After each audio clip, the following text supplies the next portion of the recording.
Well, hello, quilty friends, and welcome back to my channel. And I'm so happy to be back here with you today for the kickoff of the Farm Fresh Sew Along using my Farmer's Daughter fabric.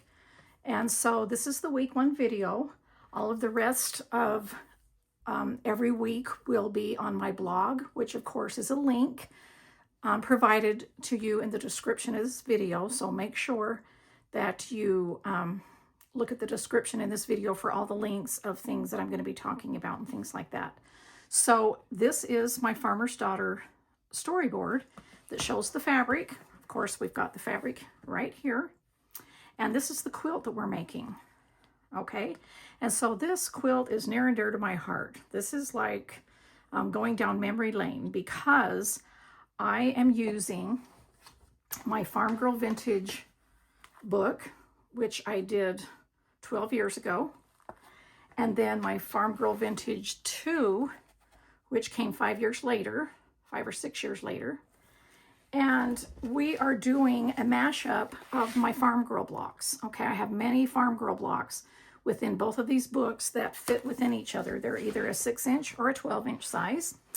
And so this quilt is, the setting basically is from the cover of Farm Girl Vintage 2 book, where it uses both 12 and 6-inch blocks.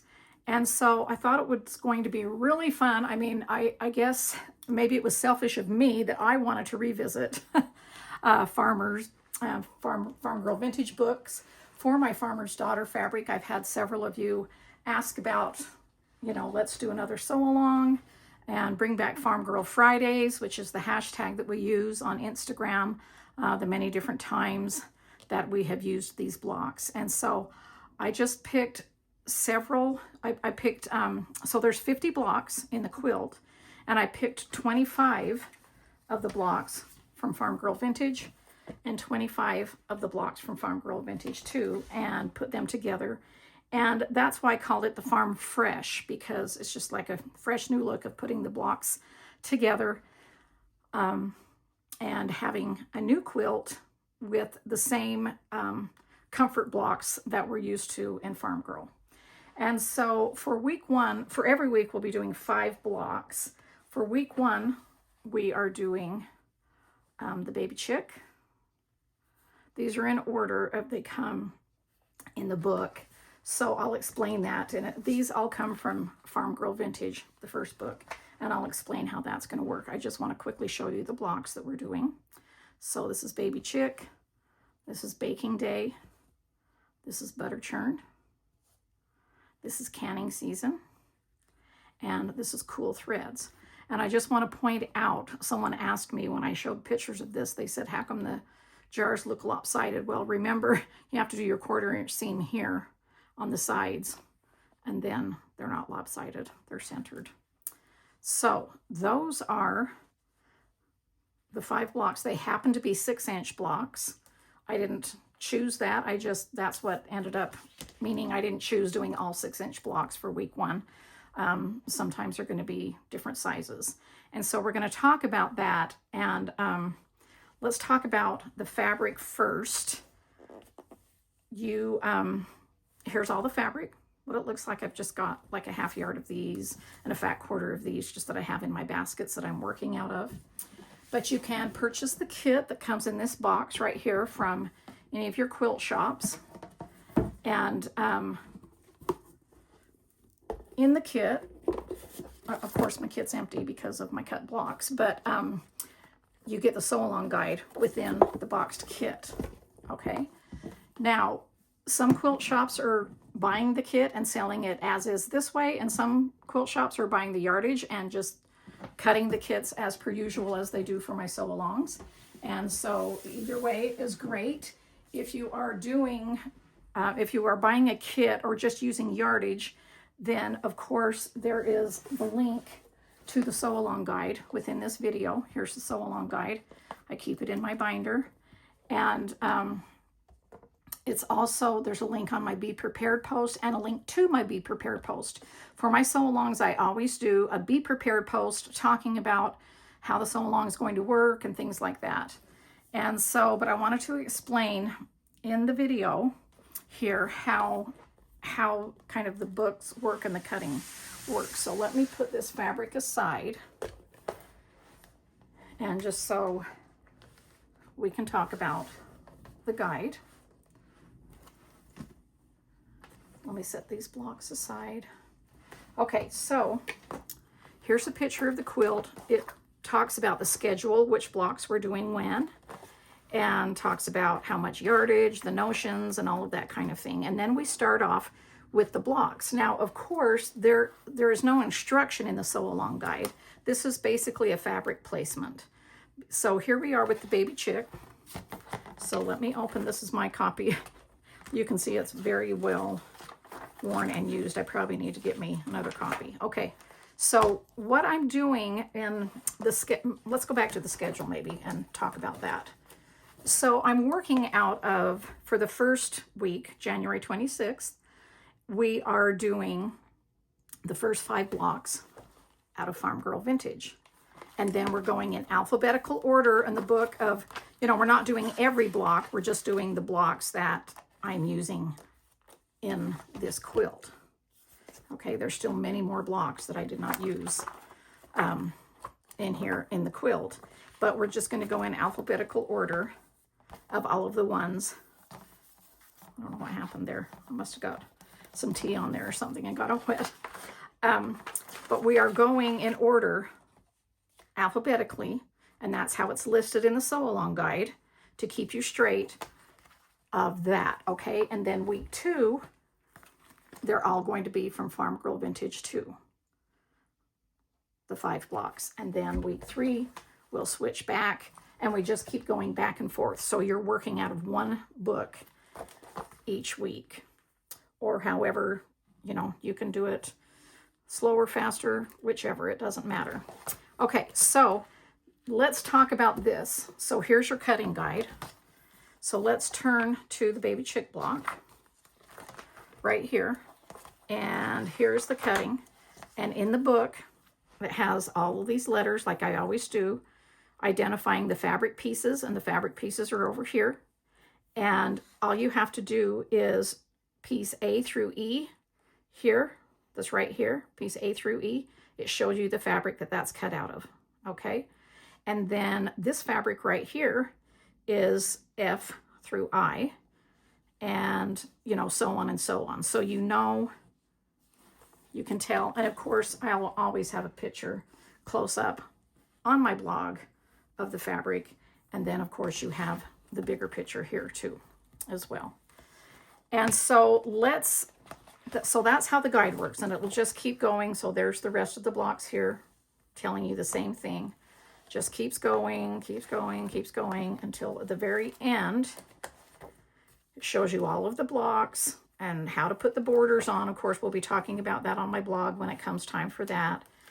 And then shows you, you know, how to do that. And then we've got notes back here so you can copy off as many notes as you would like to, and take notes on whatever, you know, you'd like to take notes on. So that's how you're going to use the guide. It's basically fabric placement and cutting. So let's talk about this. When I am cutting, this is where these come in, okay? So I always use my sticky notes. These are just little So Handy stickers, and these are my sticky notes. And I use my all sizes of my the Bee in My Bonnet design boards for cutting, you know, stacking everything. I cut all my blocks, stack them all up. I label each piece with their letter, with their corresponding letter, and just put it right on, you know, right on your cutting board. And you can iron, you can even sew with these on, and you can iron over them if you'd like to, and, you know, just take them off after so that you can identify each piece throughout at all times. Okay, so that's how I use my So Handy stickers. Now, because I want to talk about, let me set these aside. So here's the pack of sticky notes. It comes in 3 colors. I'll leave a link where you can purchase these. Okay. And what I developed them for is, because you were doing the 6-inch block, here's the 12-inch block, and you go across here and read it like this as a graph. Well, if you're cutting for the 6-inch block, I like to take this and cover the 12-inch block so I don't accidentally go over and cut something wrong. So you just know in the first place which block, you know, so each week you may want to go over here, and I know that this is the 6-inch block, so I'm going to go ahead and cover that. If you want to, you can use 2 on top of each other, you know, if they're longer, such as, I don't know, I do have some blocks that are longer, like, you know, like the horse blanket that's very scrappy, or something like this right here, the egg basket block. You know, I'm just showing you kind of an example. You can just go like that. Okay. And so that's what I use these sticky notes for. Plus you can always write a little note on them when I'm cutting. Of course, I use them for all my other sticky note needs too as well. But anyway, I just kind of wanted to give you that helpful hint, because there has been many times that I'm cutting or I'm mid-cutting and I take a break or whatever, and I come back and I was like, oh, shoot, I was supposed to be cutting the 6-inch and now I just cut this. And so that's just why I do that. So I hope that that is helpful. And so that's what I do with the cutting. Now, let's talk about when you're sewing and the different tools that I use that I have talked about before. So let me clear this out. I'll probably leave my books here in case we need to refer to those. Now, oh, also when you're cutting, these are, I've had a lot of people ask me about the difference between my trim it rulers and just my cutting rulers. Let me put these on a design board so you can see them. So these are my cutting rulers that I use to cut out fabric. Okay, so I have pink edged ones that are rectangles. I have green edged ones that are all squares, all different sizes for both of these. And then I have long skinny rectangles that are in this mint color. Okay, my trim it rulers are aqua, and they are for trimming. I don't use these rulers to cut out fabric pieces to sew the block. This is during while I'm sewing and afterwards to trim up or square up blocks. Okay, so we'll talk about those, but that's the difference. That's the difference between those. I just wanted to let you know and answer that question. Okay.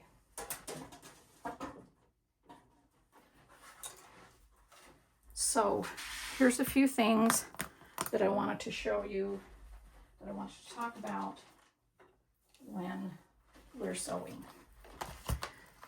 So I have done many, many tutorials here on this channel on how I piece my blocks, press my seams open, all of that kind of thing. And so you can refer to that. Of course, I'm going to be working with you throughout the book and just sewing the blocks, but along with you. But I just wanted to kind of talk about a few things. This is fairly new. I have done some tutorials on how I use this in some of my piecing, but I just wanted to let you know about the trim it rulers. Okay, so when you are doing a segment, let me change places with this. I've got so much on the counter. I feel like I'm just playing mix and match and putting things around. Let's go back to the baby chick block. Okay, so you can see that I've written notes in here. You can put them in your notes. I was just writing these so that I could tell you, but in my book, I like to know which rulers that I grab to have handy for trim it. So the trim it rulers that I use sizes for the baby chick block is the 1.5 inch, the 2.5 inch, the 4.5 inch, and the 6.5 inch. And then I always have this. I've used this for a long time, just for checking my 1.5 by 6.5. This is like one of my handiest rulers to have just by my machine. Okay. And so I have a new package available of the in-between sizes, which are a 1.5, a 1 3/4, a 2 inch, a 2.5, a 2 3/4, and excuse me, a 2 1/4, a 2 3/4, a 3-inch, a 4-inch, and a 5-inch is included in this set. The other sizes, like the 2.5, 3.5, 4.5, you know, they're already in another set. 5.5, 6.5 are already in a previous set that I have done several years ago that I use daily. But I especially wanted these in-between sizes to be available for when we were doing this sew along, because I have many different segments that sometimes you need, not just a regular, you know, 1/2-inch size that I've already used. These I could use the previous set in. This next one, I need one of the new ones, a 2-inch size. So what I do is, like for here, I'm using my trim it rulers after I'm doing my segments, each section at a time. In my book, I tell you which one it should measure. So this step 1 right here, this should measure, if you're doing the 6-inch 1.5 by 4.5, after you've pieced this. In parentheses is the 12.5, so that you can always go back and forth. So just a little bit about my book here. And then again, tells you 1.5 by 4.5. So here I'd be using the 1.5 and the 4.5. And I'm just using those measurements each segment as I go along, and I'm trimming them and making sure that they fit so that when I go to put this block together, it all fits nicely together, okay? And so that's how I use my trim it rulers. Now, when I do my blog post, I'll let you know within each block, you know, which size trim it rulers, if you find that helpful, that I used for each block. I'll do that. And so then we move on to the baking day. Same thing. It's just showing you so that I would trim this up and this up and this up before I sew them together. Same thing here. This comes in really handy for the little pinwheel, and then what size it needs to be here. And you just go on and on and on. And I find it very helpful then to just trim up each segment.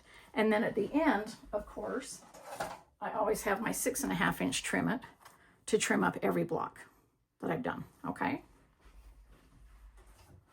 All right, so that's how the trim it rulers work after sewing. Now, during sewing, I've been using these. Let me pull this in. So this is the Cool Threads block. You can see that all my seams are pressed open. I've been doing that for years. All my tutorials show why and how and things like that. But for this, this is the quilter's water brush, and all you do is simply unscrew that, fill it with water, put it back on, take the lid off. You can fit the lid on the end. And as you squeeze here, then water comes out. Now, I don't do this on all of my seams. I just do it on the very lumpy seams, see, like that are gonna line up, that you want to line up, see, like here. See how flat these are? That's because of this water brush. So what I do when I'm sewing, when these seams intersect, when I go to press them, so first I'll open up my seam, use my seam roller to kind of flatten it out. Then I will just put a little bit of water here, here, and here. I don't go along, you know, like this. I will put some there because that's a lot of seams intersecting. And I just put a little bit of water on there. There's no starch or anything, it's just water. And then I press, and then I use my clapper, okay? However many clappers you need to. And it really does make a difference on these blocks and keeping them nice and flat and accurate. And so that's what I do with that. As far as pins go, I talk about these in my tutorials all the time. If you're a pinner, go ahead and pin. If you're not, like me, I'm not, excuse me, I'm not a real big pinner. But when I do have a problem with some seams lining up, then I will use these double pins right here. And then I pin on each side of the seam like this, you know, when I want them to line up. And I talk about that in all of my tutorials. Please go back and watch my piecing tutorials. I have many of them on this channel, and will still continue to do so. But because we are working out of the books and there's 5 blocks a week,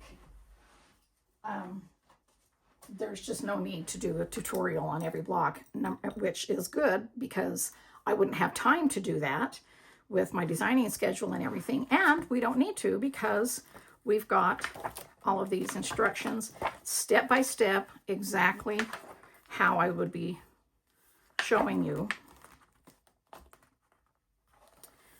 other than pressing my seams open, which I just talked about and have shown you, and using the quilter's water brush, and that. So there's those tools I wanted to talk about. This, I always have my little mat handy and a pencil. These are for when you're doing, like in this block, you're doing the fast flying geese method. And these are 1/2 inch wide rulers. I have a 6.5 inch long and a 12.5 inch.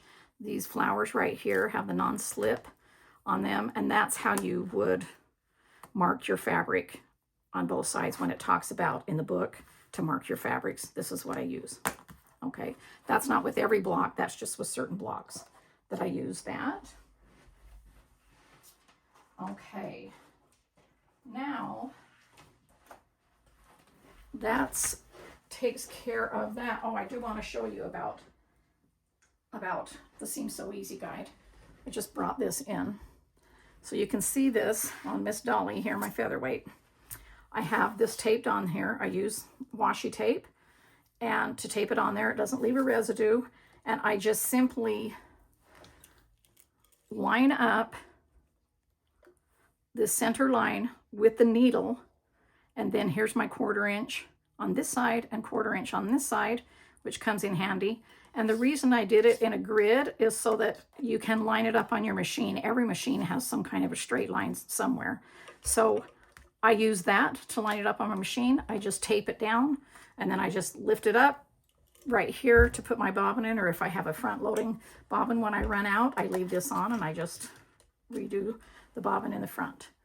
Okay, so that's the Seam So Easy guide, how I get my accurate 1/4 inch seam allowance. So if you cut accurately as you can, like I said in my Be Prepared post, I don't pre-wash my fabrics. I do starch when I cut. I don't do heavy starching. I do a mixture of starch and water, and that's when I spray my fabrics. And when I'm going to cut, I'll spray them, get all of the wrinkles out and everything like that. And then that allows that opportunity to give that 100% cotton to shrink beforehand when you get it wet and apply heat. And then after you've done that, then it should be good to go. But I like my fabric pliable. Some people like heavy starch. I think that's great if that's what you love.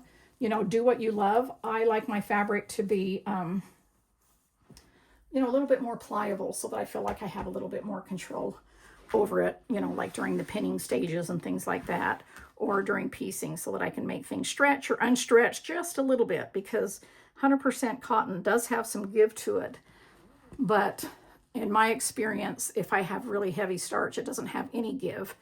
And so that's why I do it that way.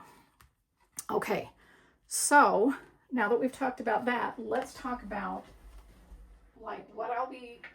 Let me grab these things in. Now, each block, just like I said, is a step-by-step instruction, but there are a few blocks that require, well, I shouldn't say require, that's optional. You don't always have to do embroidery, but you can do embroidery if you want. And it's not all of the blocks, it's just here and there, some of the things.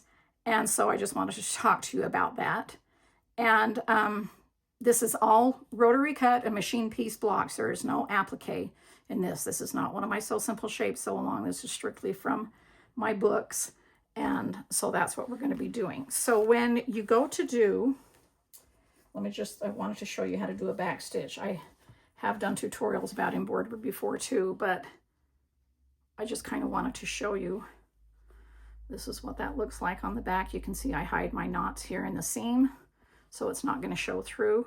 And anytime I have to weave up threads, I'll just do it kind of behind the feet so I don't have thread coming from here to there, that kind of thing.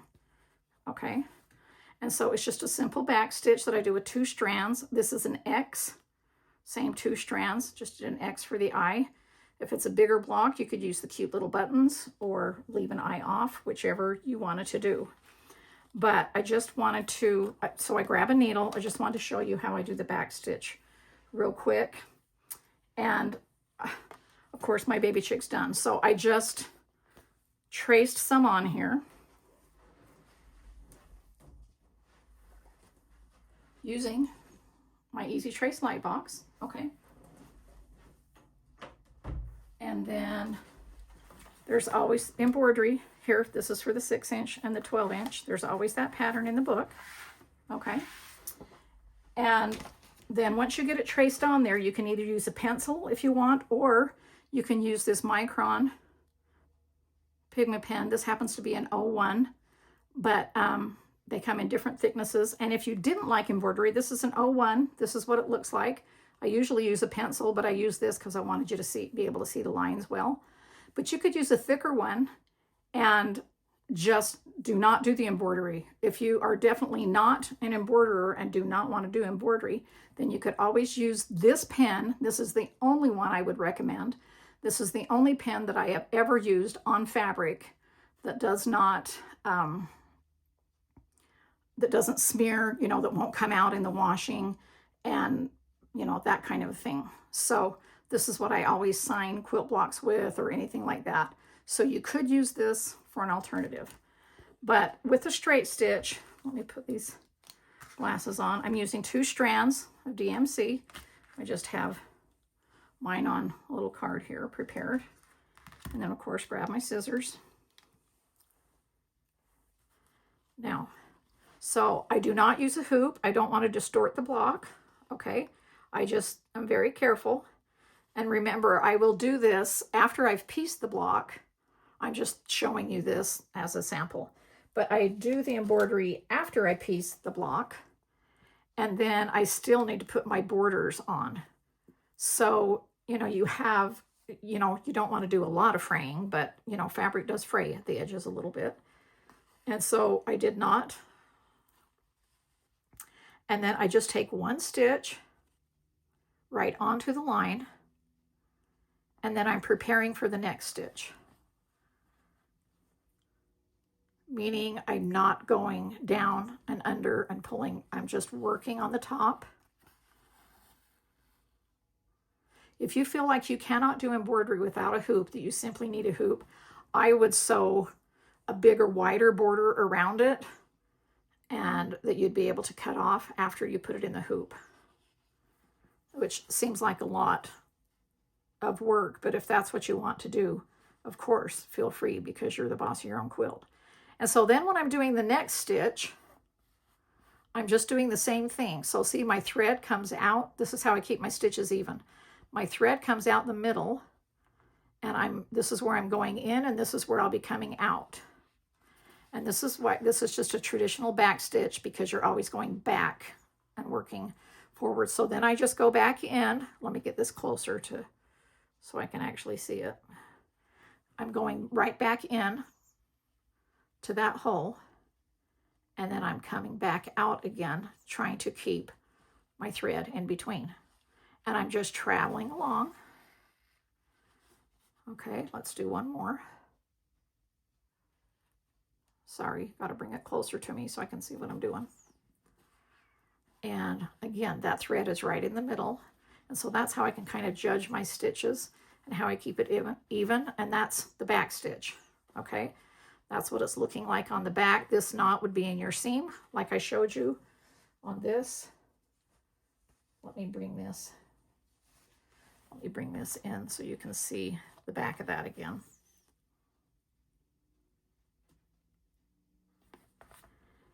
And then when you're finished, I would go probably all the way down here to the bottom and then kind of weave my threads, kind of back up here and do these. And I'm always weaving behind the threads until I come back and knot off in the same place. Okay, and so that's how I do the embroidery. All right, so I hope that gives you a little bit of help if you have never sewn the Farm Girl blocks before or embroidered. For those of you who have and are joining in again, thank you so much. And I can't wait to see your blocks. And please remember to use the hashtag Farm Girl Fridays, even though on Mondays is when, when these blocks will be posted on my blog. But I wanted to continue with the hashtag Farm Girl Fridays because you can see all the past things that we've done before and all of the past blocks.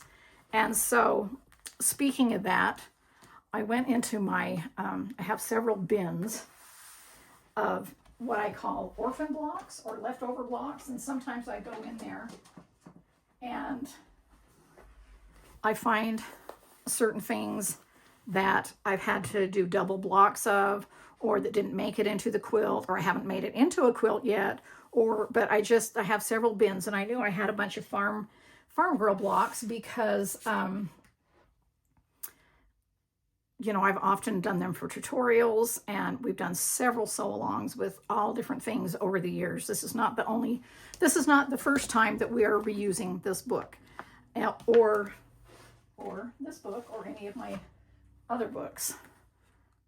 I try to put a lot in my books so that they remain evergreen and are kind of staple in your quilting book library, so you can go back and do many different things with the blocks. But I just thought it might be kind of fun to show you some different blocks that I've done. This is my zinnia block. Hope I can remember. These are my, I think, Happy Flowers. And these are just, was so excited to get into this bin to see all these other blocks. And I thought it might be kind of fun to bring just a few of them in and show you. These are just some of the 6-inch blocks that I have done that were extra or haven't made it into a quilt yet. Or a lot of times when I did tutorials for certain things, I had to make doubles of the exact same block and it went into a quilt, and then I had this leftover block. There's another butter churn. There's the welcome. Oh, there was one under there, the simple star. These are like the piece blocks. These are more picture blocks.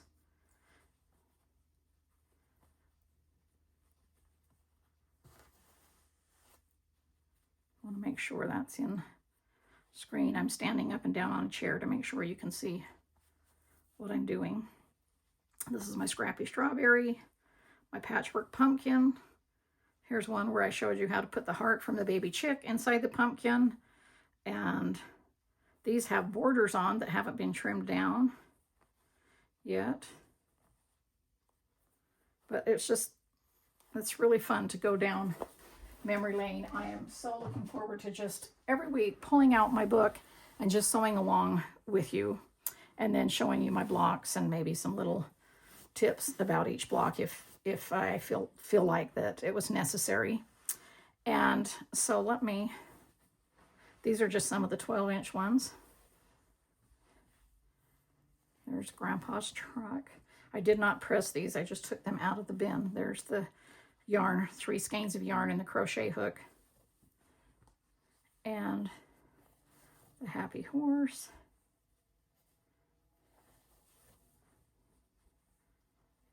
Panny Pig. These are so fun to revisit. Brings back a lot of good memories of the Farm Girl retreats. Let me know in the comments, please, if this is your first time sewing from my books or the Farm Girl blocks, or or how many times this is for you, if you've come to my retreats in the past, and things like that, just your memories. And we've made so many lasting friendships through the Farm Girl retreats. It's been so fun.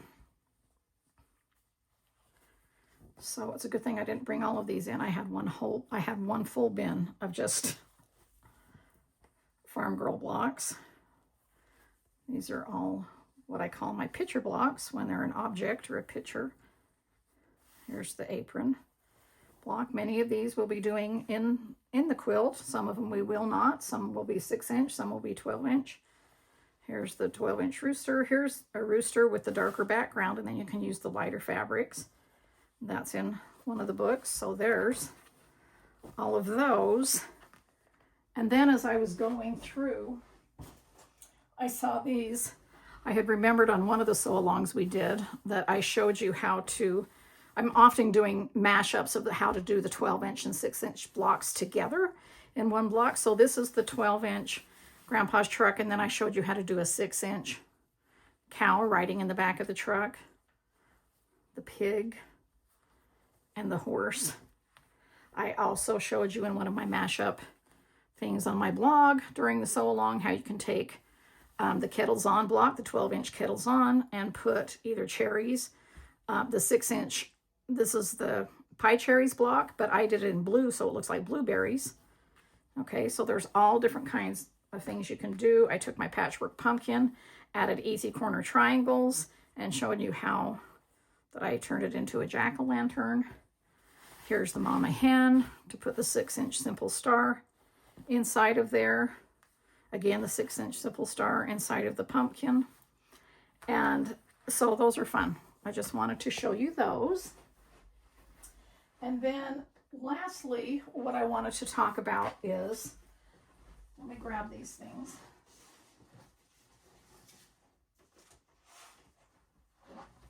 I'm going to be talking about what I'm going to be doing with this sew-along. Grab one more of these. Okay, so I'm so excited, like I said, to be every week just sewing 5 Farm Girl blocks. And while I sew, I have told you often that I am a book lover and I'm constantly always had a book in my hand.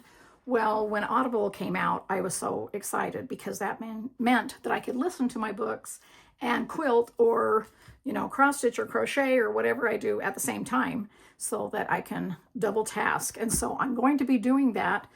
And I just wanted to tell you a couple of my favorite books about the farm. You know, you have your standards, Anna Green Gables, Little House on the Prairie, things like that about farm. But this was my mom's copy of Rebecca of Sunnybrook Farm. And this is one, that was one of her favorite books when she was a girl. And so I read it, and it's still one of my favorite books. Audible does have it, so I've downloaded it on Audible, and I'm going to be listening to that as I sew. These are 3 copies because I can't pass these up. I'm always thrifting old books. And these are the Egg and I, which I discovered after I was married. I loved reading Mrs. Piggle-Wiggle books to my son Ben, and the author of those were Betty McDonald. And so I was looking up other books by her, and I found out this is where I discovered the Egg and I. And so I read it. She has several books and by Betty McDonald. And The Egg and I is my favorite. And it's about farm life. And she just got married, and it's an autobiography. And I believe all of her books are autobiography. And it's just, she's very humorous. I love listening to her. It's very entertaining. And it's about a chicken farm, her and her husband, and how she finds farm life and the different things that she does. So those are the books that I'll be listening to. I'll also be doing some junk journaling on farming. Okay, so I am a journaler, and this is what I've prepared, and I'll talk a little bit about that. I'm a journaler. I've always been a scrapbooker. I made scrapbooks for my kids when they were young. Well, it eventually over the years has turned into junk journaling for me. And why it's called junk journaling or journaling is basically you are making things from old papers or junk mail, recovering old envelopes, such as this. This was from the mail right here. This is the mailer that you normally would take this sticky thing off and it would fold over, but it's nice thick cardboard. So I just collaged it with old bits of things, and these are, I have a few things in here that I want to put in my junk journals. This is from a magazine, and it was very fragile, but I thought he would be cool somewhere in my junk journal, and so I just backed him with some paper to make him thicker, put it in here for later. So this is where I'm stashing a few things when I get an idea to put in my journal. And then what I'm doing is when you do junk journals, you're using vintage papers. You can use printables, you can use photos, you can use lace, washi tape, whatever you want to do to decorate. And I love playing with paper. And so I decided to put, when you do a junk journal, you do signatures, and you can put 5 signatures together, or 3 signatures, or 1 signature, and put them within a book, or you can make your own cover, or you can do whatever you want to do. I decided to do 5 separate signatures and wrap them in a file folder. I have not decorated this. This is just my base of what I'm starting to do with these 5. And then I'm going to keep them all together in an old candle box, kind of like we're going to live there on their own little library shelf. And so these are like old ledgers. And then what I do is I'll be using printables from my fabric, meaning you can just scan the fabric. And of course you can't scan it or do it for a journal to sell, but you can do it, because the fabric is copyrighted, but you can do it for your own personal use.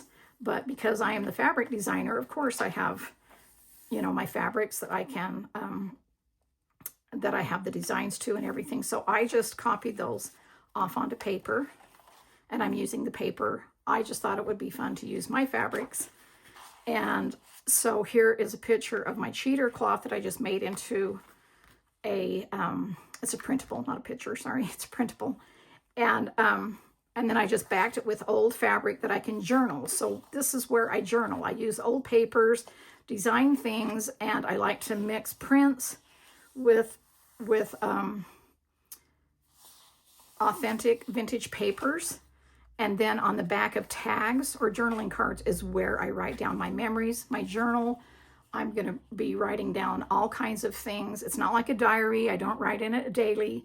I will just pick what memory I want to write down about this. Maybe it would be a quilting memory, on the farm because it's got quilts on there or something. But I have so many stories from, my dad, my mom, my grandparents. They were all farmers and different things like that. And I just like to write little short memories and things like that. So I'll eventually cover this with decoration. I'll glue this down so this can be a tuck spot. The ledger paper I didn't want to tear, so I folded it up to make a little pocket because I wanted to keep it authentic. And this is an old farming ledger. I've collected old papers for years, so I'm just so happy that, to be using them in my journal. Now this is a page from the Sears catalog with farming equipment. And so what I did with this is this top part opens so I can journal, right? So I'm just keeping that clipped closed. And then within here, you can see I can tuck some documents or memories or anything in there, but these are also separate pockets right here. So see, I just put from an old books that are old beat up and torn up. That's from Farmer Boy, from Laura Ingalls Wilder book. That's one of my favorite books. This is from an old farming page, and I just did a tip in here. I'll be decorating that, writing on that, and I just like to do just a base first. So that's what I've done here. I've had several requests when I don't show my junk journaling a lot, but I've had several requests when I do. I get a lot of emails and DMs and things saying, can you please show us more about your junk journaling, what you do, how you do it, things like that. So I just thought that I'm going to be doing junk journaling about my farm memories. It's a perfect time about my memories of my sew-alongs. I could maybe take one of these signatures and talk about just my sew-along memories, one of these about my childhood memories. I could just keep them separate or make them all go together. But see here, I've just put a piece of hand embroidered lace there for the pocket. Here's a tag that I've collaged and I can write on the back to keep in there that I need to decorate. So I haven't started doing any decorating. I still need to add some pockets and tucks and things like that. Here's a page from a book, old book that I'm going to tuck in there, decorate. Here's envelopes. Here's something else from an old music card book. And I have a huge collection of old books. Now, some of them, of course, most of them, a lot of them, I would never you know, tear apart. But the ones that are old and are going for the landfill and are torn up and the covers aren't good or the pages aren't good or they have a lot of damage, there's a lot of salvageable things in there. And so those are the ones that I use and put in here so I can decorate these old vintage cards. Just kind of wanted to give you a flip through of different things that I put in. Here's another Sears catalog with the harnesses they're talking about. This is a tea dyed or a coffee dyed paper that you put a doily on top of, and it gives you that pattern. This is, of course, an old quilt book because, yes, I grew up on the farm, but I grew up quilting all the time. To me, that blends. This is an old coffee dyed, tea dyed paper doily, like a placemat. So all of these, you'll see little pockets, tucks, and everything on all of these pages that I can do, you know, different things, journal tags, journaling cards. This is my Farmer's Daughter logo. I'm going to turn that into a journaling card backet and things like that. And so that's just what I'm going to be doing besides listening to these books while I'm sewing. And then I'll be making these and journaling a little bit. And if you'd like me to, I could do another video and show you more about this and what I'm doing. If you're interested, we'll just see what you think. But you know, I can show you, you know, 1 or 2 pages that I finished on my blog each week, you know, just to kind of give you a taste of what I'm doing. I know that many of you out there are already junk journalers and quilters and cross stitchers and junk journalers, and that's who I've had a lot of requests from, of saying, we would love to see your pages, we would love to see what you're doing. And so this is just kind of an idea of what I've got going on. There's another one with the hats. And anyway, so that's what I'll be doing. I will be enjoying sewing along with you. Please leave me a comment. Let me know about your memories about sewing out of these books, or retreats, or any retreats you've had with your friends with them. And or if this is, you're brand new to this and excited about it. I know I sure am. Thanks so much for joining me, and I will chat with you later.